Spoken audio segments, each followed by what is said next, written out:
chronic disease, especially because I think that a lot of the so-called chronic diseases that we face nowadays, like diabetes, heart disease, even cancer, Alzheimer's, autoimmune disorders, and et cetera, that these actually are not diseases per se, but toxicities and malnutrition, toxic buildup of a species inappropriate diet, and a lack of species specific nutrition. Any animal in the wild, they eat a very specific diet, and when they eat outside of that diet, it can cause a lot of harm. And I think that that's what we're doing. Whether or not we were biologically designed to eat plants or not, we are not designed to eat all the plants that we are eating now. That is certain, because no animal in the wild eats such a wide variety of plants. And the plants that we eat now didn't exist even a few thousand years ago for most of these things. They're all bioengineered, either through intensive agriculture, or now GMO, actually like splicing genes. So these things are absolutely not what we are designed to eat. And if we are designed to eat some plants, it's going to be some plants. It's not going to be all the plants that we're eating. And so I think that that's where we've sort of gone wrong. When I was taking my undergraduate, when I was doing my undergraduate degree, and I was taking botany, I was taking biology, I was taking cancer biology, and we learned how plants actually defend themselves. They're living organisms, and they like to stay living organisms. And so if you eat them, they die. So all living things have a defense. And while animals can run away or fight back, that's their defense. Plants can't do that because they're stationary. So they have to use other means. And one of those means is just by being physically toxic.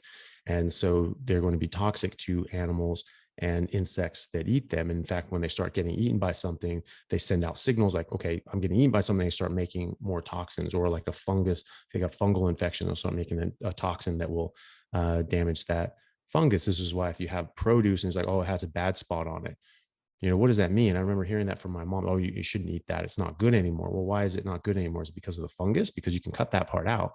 No, but the whole plant becomes a bit, more toxic, because now it's making more toxins towards that little fungal infection or that insect infestation. So, that's just biology 101, certainly botany 101. And when I was taking cancer biology, we were learning this again, that this is how plants defend themselves. But from a cancer perspective, we were looking at carcinogens.